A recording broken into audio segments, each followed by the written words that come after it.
ओम श्री परमात्मने नमः। श्रीमद्भागवत गीता सरलिंधी 14वां अध्याय। अगर आप मेरे चैनल पर नए हैं तो चैनल को सब्सक्राइब करें, वीडियो को लाइक करें, शेयर करें। 14वें अध्याय में भगवान अर्जुन को सत, रज और तम इन तीन गुणों के बारे में बताते हैं और इनसे मिलने वाले फलों के बारे में भी बताते हैं, और जो कोई इन तीन गुणों से ऊपर उठ जाता है उसकी विशेषताएं भी बताते हैं। श्री भगवान ने कहा, हे अर्जुन, समस्त ज्ञानों में भी सर्वश्रेष्ठ इस परम ज्ञान को मैं तेरे लिए फिर से कहता हूँ, जिसे जानकर सभी संत मुनियों ने इस संसार से मुक्त होकर परम सिद्धि को प्राप्त किया है। इस ज्ञान में स्थिर होकर वह मनुष्य मेरे जैसे स्वभाव को ही प्राप्त होता है।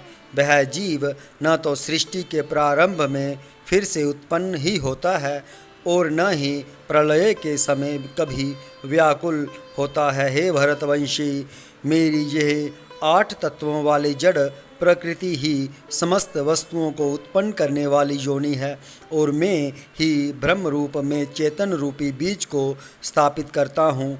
इस जड़ चेतन के संयोग से ही सभी चर अचर प्राणियों का जन्म संभव होता है। हे कुंती पुत्र, समस्त योनियों जो भी शरीर धारण करने वाले प्राणी उत्पन्न होते हैं, उन सभी को धारण करने वाली ही जड़ प्रकृति ही माता है, और मैं ही ब्रह्म रूपी बीज को स्थापित करने वाला पिता हूँ। हे महाबाहु अर्जुन, सात्विक गुण, राजसिक गुण और तामसिक गुण, यह तीनों गुण भौतिक प्रकृति से ही उत्पन्न होते हैं। प्रकृति से उत्पन्न तीनों गुणों के कारण ही अविनाशी जीवात्मा शरीर में बंध जाती है। हे निष्पाप अर्जुन, सतोगुण अन्य गुणों की अपेक्षा अधिक शुद्ध होने के कारण पाप कर्मों से जीव को मुक्त करके आत्मा को प्रकाशित करने वाला होता है, जिससे जीव सुख और ज्ञान के अहंकार में बंध जाता है। हे कुंती पुत्र, रजोगुण को कामनाओं और लोभ के कारण उत्पन्न हुआ समझ, जिसके कारण शरीरधारी जीव सकाम कर्मों में बंध जाता है।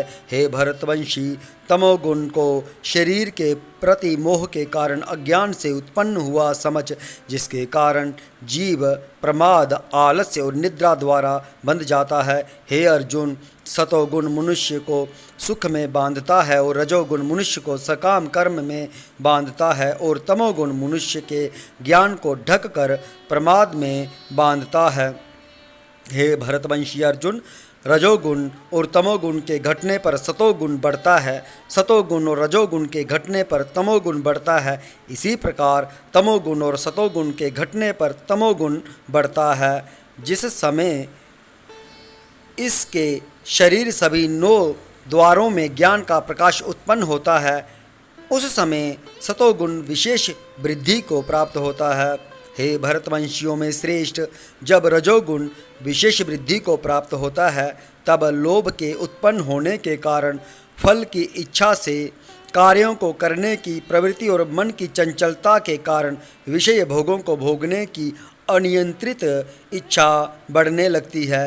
हे कुरुवंशी अर्जुन, जब तमोगुण विशेष वृद्धि को प्राप्त होता है, जब अज्ञान रूपी अंधकार कर्तव्य कर्मों को न करने की प्रवृत्ति, पागलपन की अवस्था और मोह के कारण न करने योग्य कार्य करने की प्रवृत्ति बढ़ने लगती है, जब कोई मनुष्य सतोगुण की वृद्धि होने पर मृत्यु को प्राप्त होता है, तब वह उत्तम कर्म करने वालों के निर्मल स्वर्ग लोकों को प्राप्त होता है।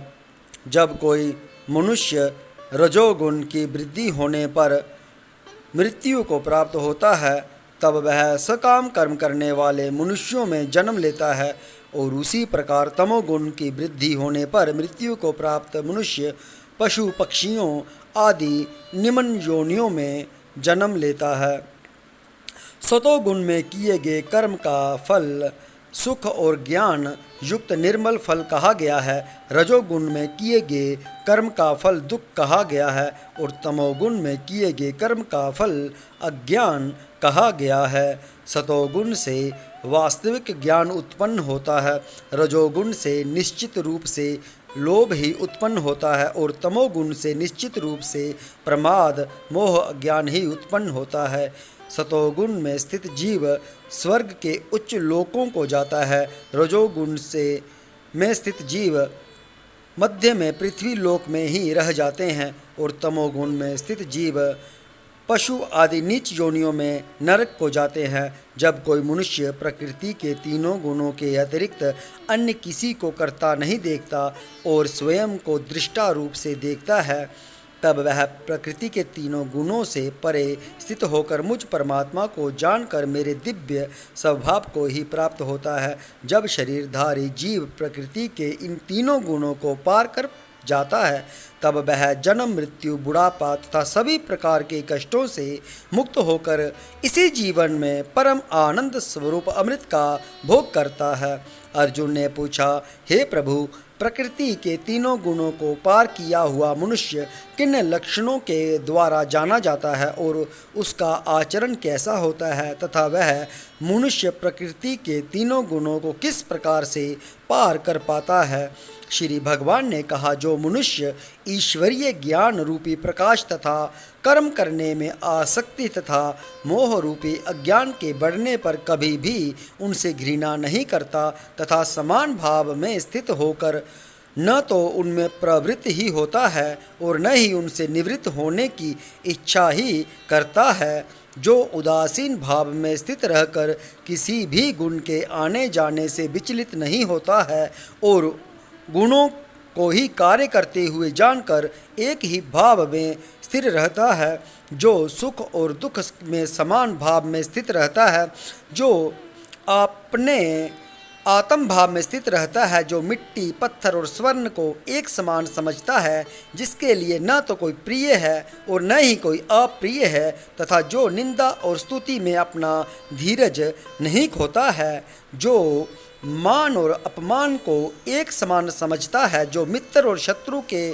पक्ष में समान भाव में रहता है तथा जिसमें सभी कर्मों के करते हुए भी कर्तापन का भाव नहीं होता है, ऐसे मनुष्य को प्रकृति के गुणों से अतीत कहा जाता है। जो मनुष्य हर परिस्थिति में बिना विचलित हुए अनन्य भाव से मेरी भक्ति में स्थिर रहता है, वह भक्त प्रकृति के तीनों गुणों को अति शीघ्र पार करके ब्रह्मपद पर स्थित हो जाता है।